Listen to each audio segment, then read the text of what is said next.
Welcome there, my beautiful Sasquatches. How you doing on this fantastic day? I've got a special surprise for you with the Submarine. Today we're going to talk all about the Submarine. We're going to talk about when to use them, how to use them, and all that cool stuff over here. So I'm also going to combine in here with a few other towers. I'm going to get a Ninja, because he's good camo detection. I don't know, I just like him. And I'm going to get a Balloon Chipper as well, just in case I feel like I need some extra help against those ceramics.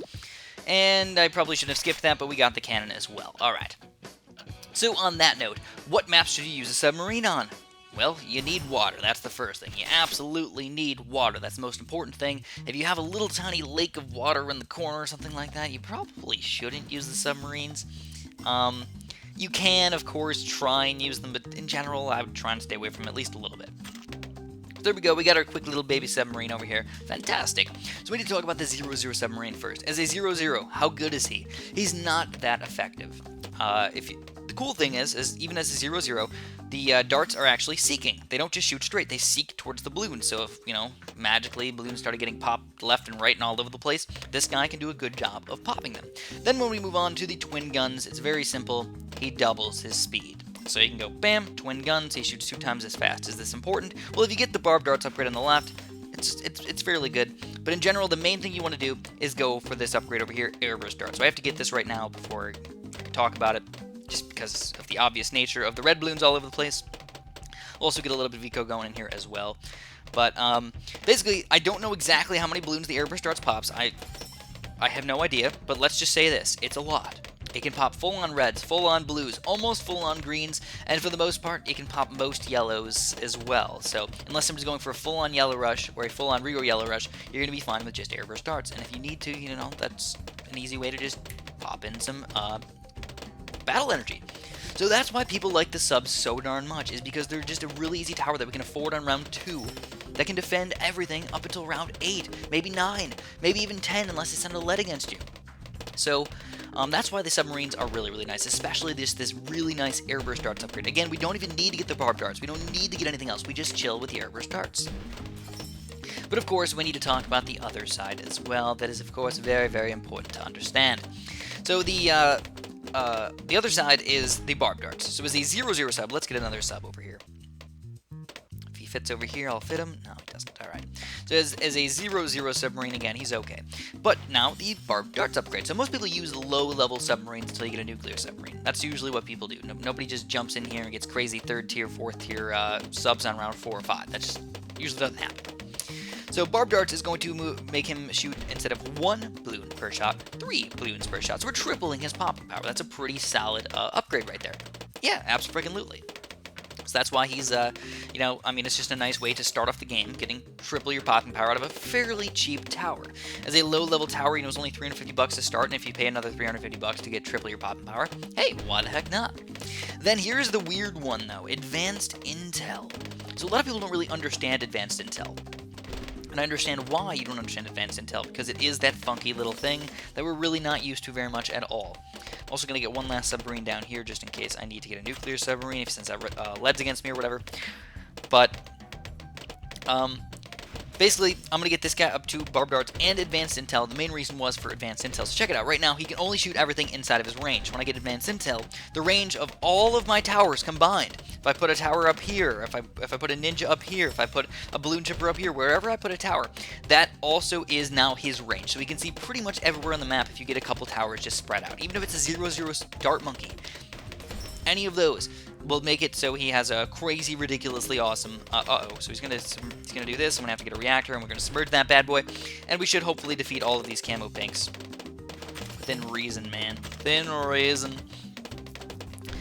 Alright, so sadly I wasn't able to afford that 3rd tier sub to really talk about it too much. So, advanced intel though, we need to continue talking about that. What about camos? Camos are kind of that weird tower that we don't really understand that much. Yeah, absolutely. Basically, yes. If you have a ninja over here, the advanced intel of your submarine over here makes it so you can see camo balloons inside of the range of this ninja. But only that ninja. It does not give him camo detection all over the map. So, if, for example, a bunch of camo pinks came out, he could only hit them up in the top here, but he cannot hit them in the range of the submarine. He does not have camera detection inside of his range, but he does have camera detection inside of that range of that ninja. So it's kind of that funky, weird upgrade that, like, it's kind of hard to completely understand exactly how it works and everything. So right now what we're doing is we're just saving up a crap ton of money. If this guy rushes us with Moab, I'm going to rush with a full-on regrow Rainbow Rush or something like that just to take him down. But at the moment, things are going fairly smoothly. He's just overdoing his economy way too much. I think, at least. So that is the 2-2 upgrades. So those are the main ones we use in the early game. Yeah, alright, pretty solid, right? So I'm gonna get a crappy little ninja over here, just like 2 crappy little ninjas. 2 crappy little ninjas. And we're gonna see, I'm kind of suspecting that a Moab Rush might come out against this. But if it doesn't, we'll save up some more money in the meantime. So now what I want to do is I want to talk about this third tier left-sided upgrade, which is the Submerge and Support upgrade. So the way this one works is also a little bit weird. You notice, let's get this guy. The only way you can make him work is if you submerge him. He stays as just a regular submarine, you know, a 2-0 or whatever, if you don't submerge him, so you need to submerge him. This also takes away his shot. So he doesn't shoot anymore, he doesn't shoot any more darts anymore. So technically, right now, the only thing he is camera detection. He's 0 popping power. You notice, if we click on him right here, what are the pops? 536, no matter what. It does not change at all. So I'm also going to get a random, just quick 3rd tier cannon in here, I suppose. Why the heck not? Pop him into existence. And, so, yeah, he's only camo detection. So how does the camo detection work? Check out the pinging of the thing. So you notice the green line. I used to think that the green line had to pass through the balloons to make him get decamoized, but that is not true. That is not how it works. You see that green circle? As soon as that pops out of the submarine, all balloons inside of the range of the submarine will be decamoized. So it's fairly important to understand that, guys. Only when it pings. So sometimes if you have kind of a weird sort of bad spot or whatever, he's not going to do a fantastic job of decamoizing these guys. But again, it's not the line. It's not that the green line, the green circle has to pass through it. It is just when the green circle pops out of the sub, all balloons inside of the range are decamoized. And you notice that the pinging does not happen all the time. It only happens every maybe second or so. Ping, ping, ping. Only like a little bit more than a second, maybe. Something like that. So anyways, we're already at round 21. How are we going to take this guy down? Well, I'm kind of thinking a quick BFB and then like 2-3 fast cooldown Moabs. And he's probably going to go for a 2-4 boat. And I don't think he'll be able to handle it. So there's our BFB. We also have to worry a little bit about these crappy little ceramics over here. We're going to sell our ninja. And we're going to go for a couple fast cooldown Moabs. And we also don't need this guy anymore. He's pretty much worthless as well. And we're going to sell one more ninja to get another one of these guys. And it looks like he's going to try and defeat these guys, but there's just no way. These Moabs are going to be way too strong, and his battle energy is gone, and he doesn't have a lot of group popping power in the back. So that is going to end Chris Navarro's little streak over here. Alright, good game. Good game, I suppose. I'll admit that we played a little bit in the chin. Oh, man, I can't believe he didn't die yet. Oh, there we go. Alright, I was just waiting for it, man. So we're going to play one more game and talk about the finishing touches of the submarine. Do a quick play. We're going to play in assault mode. Hopefully we can get some water in here. I only have enough for 2 skips on a map. So hope that works out for us. I hope so. Sniff, sniff. Sniffity, sniff, sniff. Alright, so we're going to go... Oh, this is the perfect map. Hopefully it doesn't skip it. Some people like to... Oh, I'm so happy. We're going to go boats, we're going to go subs, and I'm going to go dart monkeys. And as our bonus tower, we get the tag kickers. That's a pretty solid setup for us, right? Yeah, I like it.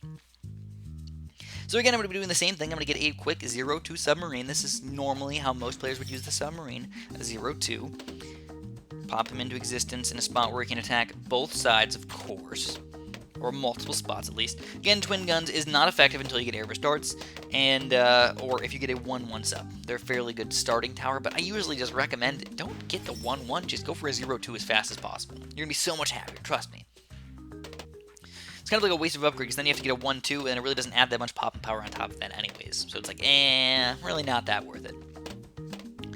So as a third tier, we talked about the pinging. As a nuclear submarine, again, has to be submerged. Does not have any darts shooting out at all. The only thing it does is all the balloons inside of his range. So for example, all the balloons inside of this submarine's range, if he was a nuclear submarine, would be slowly popped over time. It's kind of like a ring of fire. It's like just 1, 2, I don't know, pops every 1 second or so, every half a second or something like that. How good is he? Usually he can pop most zebras, pop most rainbows, but he cannot pop all zebras, cannot pop all rainbows, and he cannot pop full regrow rainbows, regrow zebras, and all that other crap. But the cool thing is he decamalizes all those balloons, inside of his range, and on top of that, he does a lot of popping power for that cheap $2,800. He does a lot of popping power, so yeah, he's a pretty solid tower. I always recommend, if you get a map like this, try and get a nuclear sub going. He's just nice, but he does have a weakness because even though we're very, very good against these lower level balloons, anything rainbows and below, ceramics on the other hand can just sneak right through. You're not only going to do 3-4 damage to that ceramic, he's going to slide right through that nuclear submarine, and we're not going to be able to pop him very easily. So usually you have to combine him with some other stuff. Whether it's a balloon chipper or a couple airburst darts. Subs or dart monkeys or whatever, man. You need something to pop that ceramic layer to let the nuclear reactor do its job, which is lower level balloons. Also, the nuclear reactor is not very good against MOABs. Again, it only does like 1, 2, 3 damage to the MOAB as it runs through that thing. So really not doing much against that guy. Alright, so we went no eco at all, but I'm just going to get a quick nuclear submarine over here. We're going to go We're going to submerge him and go for the reactor. So there we go. As you can tell, the reactor, fan-freaking-tastic. I want to talk mostly about the reactor because a lot of people get kind of confused about it. It's nice. I don't know. I like it. But you also have to keep in mind the positioning of it. Positioning of it is important. I put it just barely at the tippity bottom range over there because you don't increase the range no matter what upgrade you get for this sub. It just stays the same. It just stays the same unless you get the advanced intel. And that just completely goes away if you have this guy anyway, so it's not even a real reason to do it, Or there's one other thing to talk about with the nuclear submarine. They don't stack. I hear these people talking about it all the time. According to Chris's, not omnipotent knowledge over here, they do not stack. So if I get 5 nuclear submarines right on top of each other, it is not going to do any extra popping power than getting 1 nuclear sub in that spot. On the other hand, if you get 1 nuclear sub there, you don't overlap the ranges, you get another nuclear sub over here, they will help each other out. They're both going to be doing a lot of popping power. But do not put a bunch of nuclear subs next to each other. You're wasting your money. Alright? Again, not 100% sure about that. I still have to do some science episodes about that. But at the moment, that is what I know. Alright, and we're going to talk about the 3rd and 4th side upgrades for the other side. So we've got this guy, the Ballistics Missile. Is that a good upgrade? Well, it's $1,500, but it's one really good, easy way to get lead pop power on this guy, and it does extra damage to MOABs, and it also seeks MOABs out. So that's a pretty nice upgrade for late game. Group popping power does MOAB damage, so yeah, we're going to go for that guy late game. Early game, if you're trying to just get lead popping power, probably not the best way to go about doing it, because he shoots kind of slow, and he might not directly attack the leads right away, and if the regrow leads, he shoots so slow that it might not actually do a good job popping it before it regrows into another thing. So, yeah, it's a good upgrade, don't get me wrong, but it's not perfect. Not perfect at all.